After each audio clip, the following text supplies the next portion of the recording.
I do some work with people in very high performing, very complicated, even chaotic type work, military and these kinds of people, athletes. And for that matter, I have friends who are neurosurgeons who have very demanding jobs where one small error can be catastrophic. They all practice gratitude. If ever there was a kind of secret weapon, people talk a lot about meditation nowadays, and everybody who's a high performer meditates. That might be true, but I can say with some degree of certainty that people who are really high performers, and by that I mean people who perform well in lots of domains of their life, but exceptionally well, usually in one or two, they exercise gratitude. They have some gratitude practice that they bring in periodically throughout the day, or just even once a day. Gratitude, for many years, gratitude was discussed as this thing about it was almost like it implied just be grateful with what you have.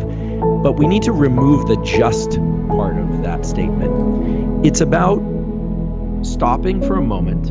You could be even in motion, I suppose, but stopping for a moment and shifting your perception and your attention to the things that you have, something that you value. Could be a relationship with a person or a pet. It could be the fact that you're still alive. It could be the fact that anything that you are appreciative of. What you're doing is you're moving into interoception. You're shifting your thinking toward what's contained within your own skin and that you have at this moment, even if it's a relationship with something that's outside the skin of your body. It's a relationship with something that you have.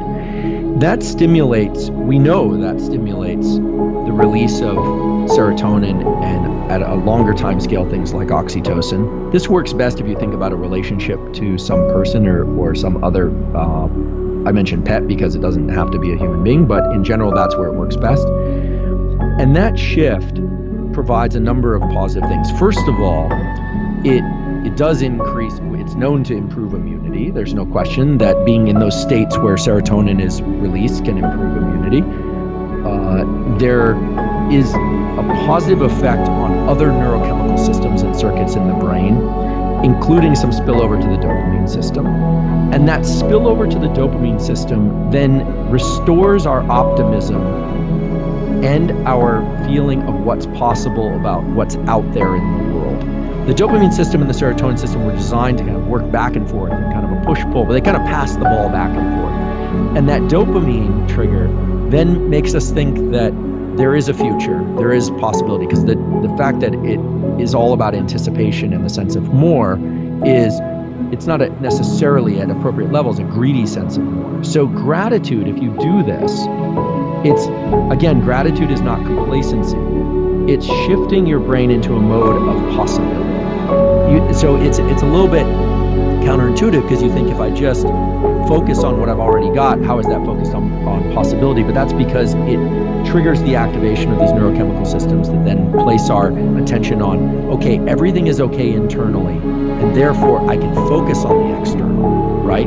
Because the internal landscape and environment is okay, because my home is secure, and here I'm talking about your biological home, I can therefore focus on what's out there in the world that I want to pursue, and that's possible. We are very much like any business or any household in that we need to take care of our internal real estate first in order to take care of the external real estate. Now, the key to this practice, is that the more intense that you feel that, the better. And it can take some practice.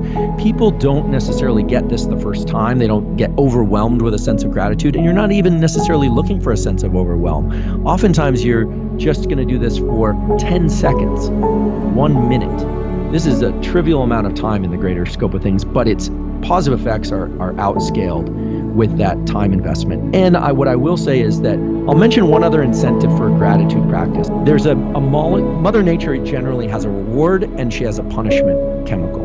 And there's a molecule that we all make, although we don't release it all the time, called tachykinin. It's a peptide that has been shown in organisms as low as flies and mice and as high as humans, meaning on the phylogenetic scale. The release of tachykinin is a punishment signal that lowers immunity, increases fear and anxiety, and can actually cause a kind of irritable aggression. It is not something that we want. And what's remarkable is that gratitude and social connection, as well as physical touch, provided it's positive physical touch, depletes or reduces tachykinin release. So it's incredible. Mother Nature gave us positive rewards and suppressed the punishment signals. On the dopamine side, if we achieve what we want, if we're regularly giving ourselves the subjective sense that we're on the right path by being in action, not just that we're reaching goals, but that we're on the right path and that we're forward leaning, this center of mass forward. Not only is dopamine released, not only are the hormones that I described before given positive effects, but in addition to that, there's a pathway in the brain involving a brain structure called the habenula, Habenula, which is its job is to trigger disappointment and depression. And this circuit gets suppressed when we're doing the right things. Incidentally, the habenula connects to our pancreas. It controls blood sugar. This should make good sense. If we are doing the right things, our blood sugar regulation, this isn't woo science, this is actually a paper published in Nature earlier this year, and as well as one in the journal Cell, both phenomenal journals, not from my laboratory, I should say, the work was done in other laboratories, showing that there are punishment signals that come out of the habenula which can disrupt our blood sugar and make us feel lousy and depressed in general when we do the wrong things. And it's all subjective. So when we do the right things, we're rewarded biologically with these positive chemicals, and these depression circuits are suppressed.